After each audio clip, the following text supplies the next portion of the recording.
The Chief Minister of Meghalaya, Conrad K Sangma, while speaking to media persons on Wednesday, had responded to queries related to the recent uproar in the border area of Malang Salbari, where he informed that the state police have been directed to investigate into the matter so as to ensure that such situations be handled with care. Conrad Conrad का जमीन नहीं हिमंत विश्व शर्मा का जमीन है और Assam government का जमीन नहीं है Yeah, we have asked our police to investigate on this issue, and last evening itself I had a discussion with the Honorable Chief Minister of Assam, and he has assured me that necessary instructions will be given to the SP and the police of the district to ensure that these kind of situations do not happen again, and we need to make sure that whatever the situation may be, we need to handle it with care, and we need to show restraint.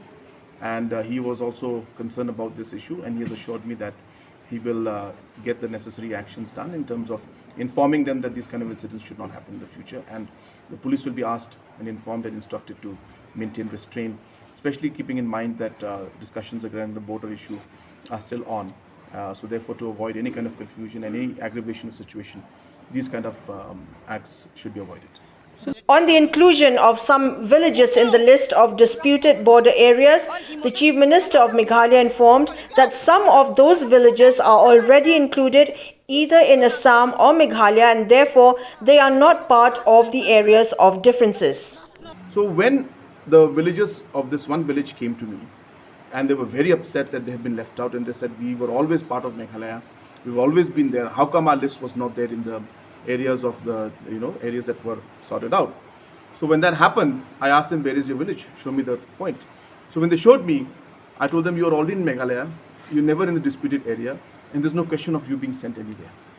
So what I'm trying to say is that they thought that because their name was not in the list, they thought that they have been sent to Assam. But the point is that those villages were among those list of 13 which were already either in Assam or in Meghalaya and never were part of the disputed area. But because their name did not come in the list, they thought that they were being left out and being sent to Meghalaya. So when they left my room, after 1 hour of discussion with me, they were very happy. So like that, there are many such instances where there's a confusion as to what's happening. So we are happy to clarify to them. And as I said, Deputy Commissioner is there who's on the ground. Our local MLAs are there, local MDCs are there who are on the ground. So they will be able to take up the matter. And if necessary, I have met many groups, and if necessary, we can always